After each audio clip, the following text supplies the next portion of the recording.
तो इसने क्या किया, इसने मार्केटिंग मैनेजमेंट की वो बुक उठाई फिलिप कोटलर की, एक बार पढ़ी समझ नहीं आई, फीलिंग भी अजीब सी हुई, लेकिन उसने कहा कि भैया फीलिंग्स को नहीं पकड़ना, फीलिंग्स मेरी कह रही है कि छोड़ बेकार है बुक, इससे अच्छा अपनी दादी से जाकर के राय ले, मजा तो आएगा कहानियां सुनने में। मम्मी से जाकर पूछो कैसे बेचने हैं कंप्यूटर, क्या जरूरत है फिलिप कोटलर की, इतनी भारी भारी भाषा है, कुछ समझ आ नहीं रहा है, क्या बातें हो रही हैं ये, प्रोडक्ट प्लेस प्राइस प्रमोशन ये सब क्या क्या है, ये चीजें क्या है, एडवर्टाइजिंग क्या है, मार्केटिंग, मेरी तो समझ से ही बाहर है भाई, लेकिन समझना पड़ेगा अगर काम करना है तो, अगर उसमें कामयाब होना है तो। सिर्फ प्रोडक्ट बनाने से कुछ नहीं होगा, सिर्फ प्रोडक्ट में बिलीव स्ट्रांग होने से कुछ नहीं होगा, पैकेजिंग में भी बिलीव स्ट्रांग होना चाहिए, मार्केटिंग में भी होना चाहिए, प्रमोशन में भी होना चाहिए, हर चीज में होना चाहिए, तब वो बिलीव की पावर सामने आएगी निकल करके। तो उसने एक बार पढ़ी, उसको नहीं समझ आई, फीलिंग्स खराब हुई, कोई बात नहीं, दोबारा पढ़ी पूरी की पूरी बुक, दोबारा पढ़ी, अब जाकर के मोटी मोटी चीजें समझ आ गई।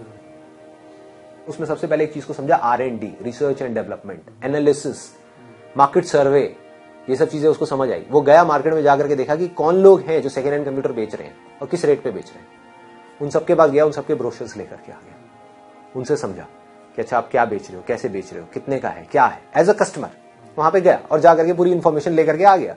अब उसको एग्जैक्ट नॉलेज है, उसको पता है कि इसका प्राइस पॉइंट क्या होना चाहिए। मार्केट में लोग 5,000 का बेच रहे हैं, उन सबके ब्रोशर्स लेकर के अपने उसने टेबल पर रख दिए और उसने कहा कि मैं 3,000 का बेचूंगा, 6,000 का नहीं, 5,000 का नहीं, 3,000 का बेचूंगा। और ये सारे ब्रोशर्स हैं, ये मैं टेबल पे रखूंगा उन बायर्स के लिए जिनसे मैं जाकर के मिलने वाला हूं, उनको दिखाऊंगा कि भैया आपको मेरे से नहीं खरीदना 3,000 का, कोई बात नहीं, आप 5,000 का इनसे खरीद लो, लो जी ये 5 लोग हैं, इनके एड्रेसेस है, जाओ जाके खरीद लो। सच बोल रहा है वो, झूठ नहीं बोल रहा, झूठ का भी सहारा नहीं ले रहा, उसको ये भी क्लियर है कि मुझे कोई गलत काम नहीं करना, मुझे झूठ नहीं बोलना, ये भी क्लियर है, ये भी उसके वैल्यू सिस्टम के अंदर है। इससे भी बिलीव स्ट्रांग होता है। जो आदमी गलत काम करता है उसको एक्शन लेने में डर लगता है, जिसको पता है कि मैं कोई गलत काम नहीं कर रहा, वो खुल के एक्शन लेगा ना, उसका कॉन्फिडेंस कैसा होगा। सोचो मैं आपसे बात कर रहा हूं और मेरे मन में चोर है, तो मेरा बिलीफ कैसा होगा और मेरा कॉन्फिडेंस कैसा होगा। और अगर मुझे पता है कि जो मैं बात कर रहा हूं वो आपके भले के लिए है, आपके फायदे के लिए, तब मेरा कॉन्फिडेंस कैसा होगा। और मुझे पता है कि जो काम मैं कर रहा हूं वो सही है मेरे लिए भी और आपके लिए भी, तब मेरा कॉन्फिडेंस और मेरा बिलीफ कैसा होगा। ये भी नॉलेज का पार्ट है, knowledge of what I am doing, whether it's right और wrong, that is also part of the belief system. किसी भी तरह की कोई भी नॉलेज जितनी आपको क्लियर होती चली जा रही है उतना ही आपका बिलीफ स्ट्रांग होता चला जा रहा है। उसने कहा कि मैं सच बोलूंगा, झूठ नहीं बोलने वाला, कि भैया ये देखो ये 5 जगह है जहां पे 5,000 रुपए का मार्केट में मिल रहा है, मैं आपको 3,000 रुपए का दे रहा हूं, वो आपको 1 साल की गारंटी दे रहे हैं, मैं भी आपको 1 साल की गारंटी दे रहा हूं। क्लियर है। उसको कितने का पड़ रहा है, 2,000 रुपए का। उसने जब उस बुक को पढ़ा मार्केटिंग में तो उसको समझ आया प्रमोशन कैसे की जाती है, क्या क्या तरीके हैं, advertising, newspaper advertising, television advertising. उसने कहा ये तो मेरे बजट से बाहर है। Pamphlets, banners, hoardings, direct marketing, ये सब चीजें उसको समझ आई। उसने कहा पैम्फलेट्स तो मैं बनवा सकता हूं, वो तो मेरे बजट के अंदर है। उसने 10,000 पैम्फलेट छपाए। क्या कॉस्टिंग आई 10,000 पैम्फलेट की, 2,000 रुपए छपाने के, 2,000 रुपए डलवाने के अखबार के अंदर, क्योंकि जहां जाकर के डलवाते हैं उनको भी पैसे देने होते हैं। मैंने भी बहुत डलवाए जा जाकर के, तो इसलिए मुझे पता है। तो उसने वो जो पैम्फलेट्स बनवाए, सपोजिंगली 5,000 रुपए मोटी मोटी कॉस्टिंग आ गई 10,000 पैम्फलेट की। तो अब उसकी कितनी इन्वेस्टमेंट हो गई अभी तक, 10,000 रुपए वो हो गई और 5,000 ये हो गई। अभी भी उसकी जेब में 15,000 रुपए हैं। उसको पहले ही पता था क्योंकि वो मार्केटिंग की वो बुक पढ़ चुका था ना। जो नहीं पढ़ी होगी उसको तो नॉलेज नहीं होगी, इसको समझ आ गया था कि ऐसा नहीं है 10,000 पैम्फलेट दे रहा हूं तो 10,000 लोग कॉल करेंगे। नहीं तो अगर कोई ये सोच करके डलवाता किसी के कहने पे और उसके पास में कॉल आती 10 तो वो परेशान हो जाता। ये नहीं हुआ, ये नहीं हुआ। इसको पहले ही पता था कि 10 कॉल आने वाली है, 10,000 पैम्फलेट जा रहे हैं, तो उसकी अगर 0.1% भी कॉल्स आ गई इसका मतलब बहुत बढ़िया। 1% नहीं, 2% नहीं, 10% नहीं, 0.1%। 10,000 का 1% होता है 100। तो उसने ये नहीं कहा कि मेरे को 100 कॉल्स आ जाए, उसने कहा अगर 10 कॉल्स भी आ गई तो बहुत है। आ गई 10 कॉल, 10 की जगह 15 कॉल आ गई। लोगों ने फोन किया, बोला हाँ भाई बताओ क्या है। मैं आपके घर आता हूँ ना सर, आपको आने की जरूरत ही नहीं है, आप होम सर्विस है हमारे यहाँ पे, कोई दिक्कत नहीं। उसके लिए तो अच्छा है ना कस्टमर के लिए, उसको कहीं आने की भी जरूरत नहीं, दूर जाने की जरूरत नहीं, वहां पे जाना पड़ रहा है, यहाँ पे वो खुद घर पे जा रहा है। उसको क्या फायदा हो रहा है कि उसको अपना ऑफिस नहीं खोलना पड़ रहा, उसको दुकान नहीं खोलनी पड़ रही, पैम्फलेट के बेस पे काम हो गया। 15 जगह वो गया, जा करके उसने क्या किया, सच बोल दिया और उन 15 में से 3 लोगों ने कंप्यूटर खरीद लिया। उसको कितने का फायदा हुआ, 3,000 रुपए का। अब अगर कोई बंदा जिसने वो बुक नहीं पढ़ी होगी मार्केटिंग मैनेजमेंट की, वो परेशान हो जाएगा। वो कहेगा यार एडवर्टाइजिंग में मैंने 5,000 रुपए लगाए पैम्फलेट के और यहां मुझे सिर्फ 3,000 रुपए का प्रॉफिट हुआ, ये तो नुकसान है, फायदा कहां है? हो गया ना। यही फर्क है नॉलेज और एक्सपीरियंस का। लेकिन अब वो पढ़ चुका है, वो समझ चुका है, ऐसे आदमी से जो मार्केटिंग का जीनियस है उससे समझ चुका है, तो उसने क्या किया, वो परेशान नहीं हुआ, वो और खुश हो गया। उसको समझ आ गया खेल है क्या, उसको समझ आ गया एडवर्टाइजिंग का मतलब ये नहीं कि मैंने 5,000 रुपए लगाए तो मुझे 10,000 रुपए कमाने हैं। एडवर्टाइजिंग का मतलब ये है कि अगर 5,000 लगाए और 3,000 भी कमाए तो 3 क्लाइंट्स तो आ गए। और उसने क्या किया, अभी उसके पास में 15,000 रुपए और पड़े हुए थे, उसने दोबारा ऐड निकाली। इस बार उसका एक्सपीरियंस बढ़ गया लोगों से बात करने में, वो भी तो एक्सपीरियंस नहीं था ना उसको। इस बार फिर 15 कॉल आई, जिसमें से जा करके वो 10 लोगों से मिला, बाकियों ने मिलने से ही मना कर दिया, और 10 में से अगेन 4 लोगों ने खरीदा, क्योंकि उसकी नॉलेज, उसका एक्सपीरियंस सिर्फ प्रोडक्ट को बनाने का नहीं, उसको पैकेज करने का नहीं, उसको प्रमोट करने का नहीं, प्रोडक्ट को बेचने का भी बढ़ गया। That is also part of knowledge and experience, that also goes in his belief system. अब की बार 4 कंप्यूटर बिके, 3 पहले बिके थे, 4 अब बिके थे। और मेरी एक बात बिजनेस में हमेशा याद रखना, बिजनेस में ना 2 तरह के लोग होते हैं। एक होते हैं जो बातें करते हैं बड़ी बड़ी, कि जब मेरे 1000 प्रोडक्ट्स बिक जाएंगे तो ये हो जाएगा, वो हो जाएगा, वो हो जाएगा। इन्वेस्टर्स को पिच करते हैं कि मुझे इतना पैसा चाहिए बिजनेस करने के लिए, उससे क्या होगा, मैं लाख रुपए महीने का कमाऊंगा, 2 लाख कमाऊंगा, 5 लाख कमाऊंगा। मेरे को कभी कोई ऐसा मिलता है ना, मैं उससे सिर्फ एक सवाल पूछता हूँ कि भाई मुझे ये बता दे, तेरा पहला प्रोडक्ट कैसे बिकेगा?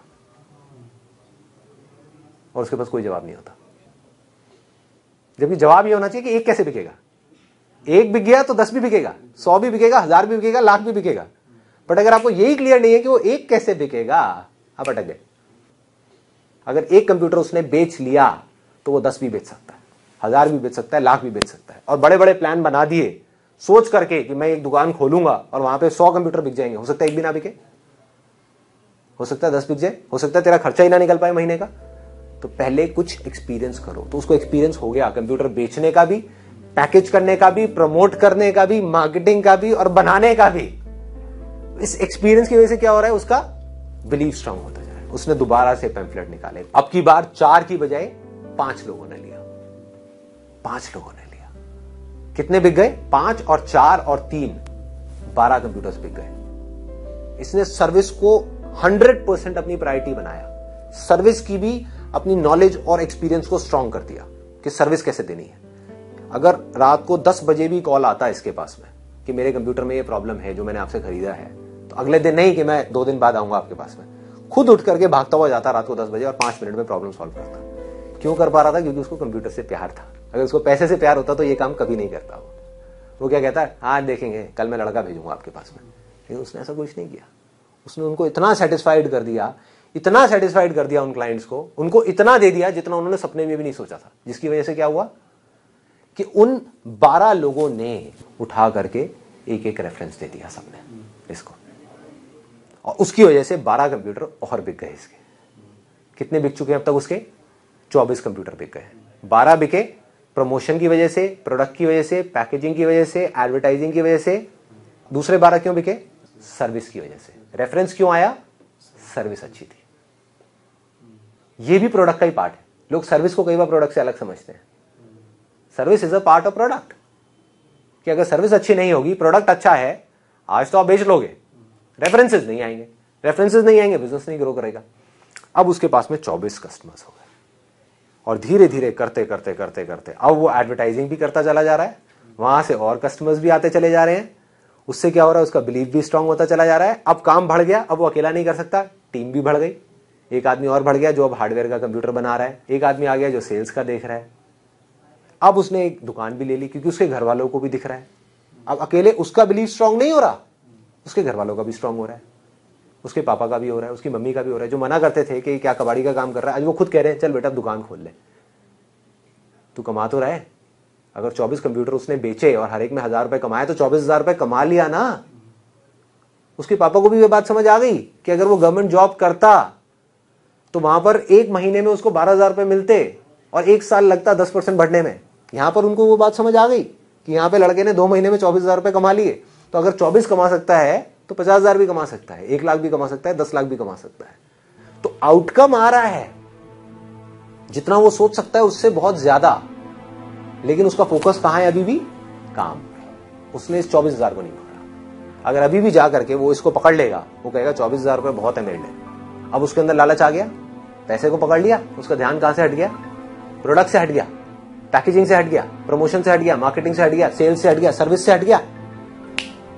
ये अमाउंट जो 24,000 आ रही है ना, गिरने में 1 मिनट भी नहीं लगेगा। जितनी तेजी से ऊपर उठा उतनी तेजी से नीचे गिर गया। अगर इस 24,000 को ना पकड़े, इस 24,000 को दोबारा से इन्वेस्ट कर दे, जो पैसा जितना आ रहा है उसको दोबारा इन्वेस्ट करता जाए, करता जाए, करता जाए, और अपने प्रोडक्ट को भी बेटर करता जाए, मार्केटिंग को बेटर करता जाए, सर्विस को बेटर करता जाए, हर चीज को बेटर करता चला जाए, करता चला जाए, मतलब he is making himself better. जो मैंने अपने law of attraction versus law of love के एंड में एक लाइन लिखी हुई है, क्या है वो line? Be more to get more. Be more to get more. वो क्या कर रहा है अभी? वो खुद को बेटर बनाता जा रहा है। खुद को सिर्फ एक वे में नहीं, हर वे में खुद को बेटर बना लिया। और अब उसके साथ में जो और टीम आएगी, जो और लोग आएंगे, उनको भी वो सिखा सकता है, क्योंकि उसको खुद को एक्सपीरियंस है।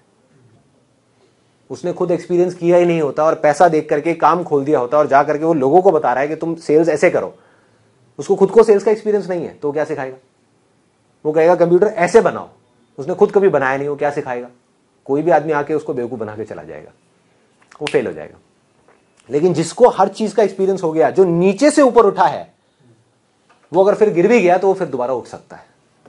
जो लिफ्ट से ऊपर पहुंच गया वो आज तो पहुंच गया भाई, कभी ना कभी गिरेगा।